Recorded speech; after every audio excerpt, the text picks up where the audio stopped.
जैसा कि आपको पता है बच्चों के सवाल बहुत ही प्यारे होते हैं लेकिन उतना ही खतरनाक।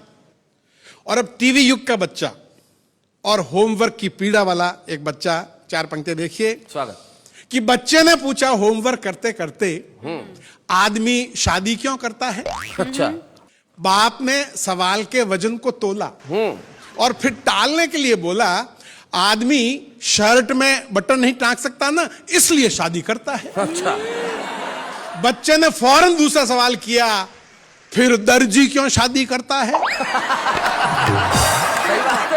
आपके सारे बहाने बेकार हैं, मेरा होमवर्क करके दीजिए, इस होमवर्क के लिए आप जिम्मेदार हैं। अच्छा। आपने शादी की तो मैं आया तो स्कूल गया जी। स्कूल गया तो ये होमवर्क मिला। अब ये होमवर्क मैं क्यों करूं?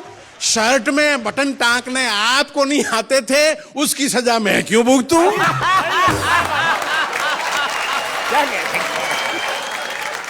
एक आपकी बड़ी प्रसिद्ध कविता है बुफे, उसका एक अंश हम जरूर सुनना चाहेंगे। मैंने बहुत साल पहले एक 5 स्टार होटल में खाना खाया था, उसका एक छोटा सा वर्णन है, देखिएगा। बुफे दावत सिस्टम वो दावत है जिसमें हर समझदार मेहमान या तो घर से खाना खाकर आता है या वापस घर जाकर खाता है। वापस घर जाकर खाता है। हर स्वाभिमानी आदमी को कम से कम 3 बार कतार में खड़ा होना पड़ता है। और ज्यादा से ज्यादा कितनी बार, ये उसकी भूख और बेशर्म होने की क्षमता पर निर्भर करता है। बेशर्म होने। और इतनी बार लाइन में लगने के बाद कोई भला आदमी तो इतना दुखी हो जाएगा कि फिर ठीक से खाना ही नहीं खा पाएगा। जी। और पंक्ति देखिए कि बुफे दावत में कौन सैकड़ों बार खा चुका पुराना खुर्राट बुफेबाज है? बुफेबाज कौन खुर्राट बुफेबाज है और कौन नया मेहमान है? इसकी पहचान बहुत आसान है।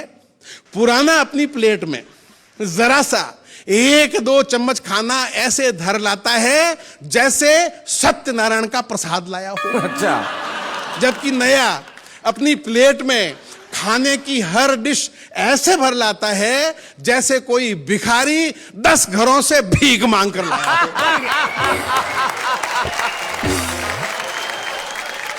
तो मैं भी एक दिन नया बुफे दावत में गया।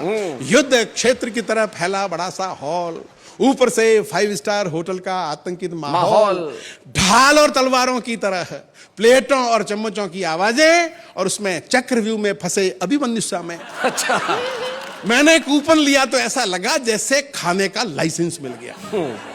खैर मैंने थोड़ी सी सलाद, थोड़ी सी चटनी ली, 1 चम्मच पनीर, 1 चम्मच दाल मखनी ली, 1 रसगुल्ला और 2 पूड़ियां ली तो देखा कि प्लेट तो भर गई। अच्छा। अच्छी सब्जियां तो रह गई। जी। अब पीछे लंबी कतार, आगे फिल्म उतारता वीडियो कैमरा। मैं बाकी पकवानों को ऐसे देखते हुए निकला जैसे सकल पदार्थ या जगमाही कर्महीन नर पावत नाही। भाई क्या बात है। बढ़िया। और एक सीन आपके साथ में हुआ होगा कि प्लेट में कटोरियां रखता तो खाने के लिए स्थान नहीं बचता। सही बात है। और बिना कटोरी के खाना लिया तो दाल में रसगुल्ला और रायते में सब्जी मिल गई। और पता नहीं क्या मिलकर पता नहीं कौन सी डिश बन गई। जी। और बुफे दावत पे आपने देखा होगा, वहां आदमी खाना खाने के लिए कम आता है, बातें करने के लिए ज्यादा आता है।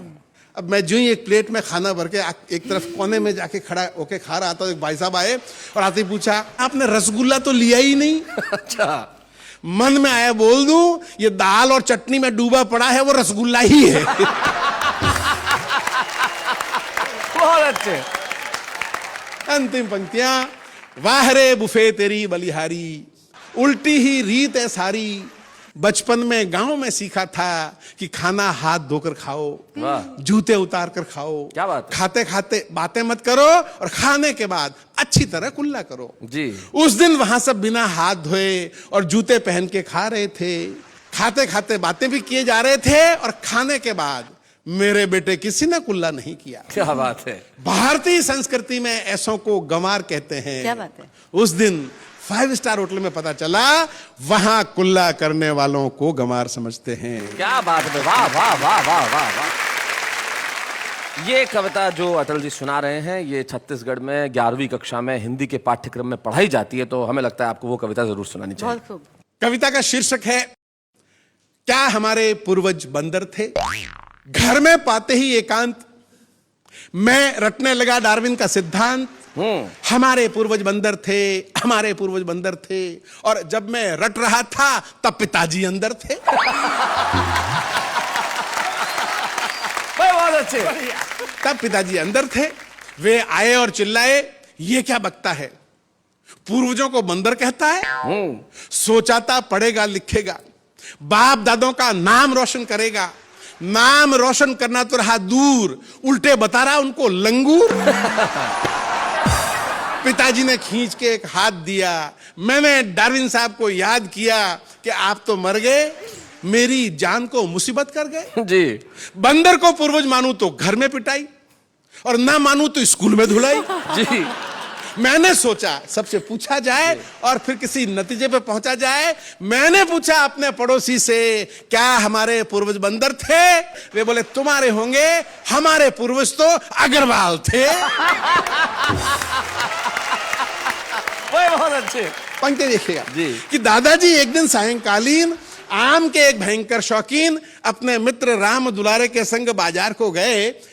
आम का दाम सुन राम दुलारे राम को प्यारे हो गए। दादाजी मुंह लटकाए घर वापस आए। मैंने दादाजी से पूछा, क्या आदमी पहले बंदर था? दादाजी बोले रोते रोते, काश हम आज भी बंदर होते तो राम दुलारे यूं नहीं मरता। क्या बात है, क्या बात है। काश हम आज भी बंदर होते तो राम दुलारे यूं नहीं मरता, किसी पेड़ पर चढ़ता, जी भर के आम चूसता, न बाजार जाता न भाव पूछता। भाई क्या बात है, अगर वाह, बंदर वाह, होता तो राम दुलारे यूं वाह, नहीं बहुत मरता।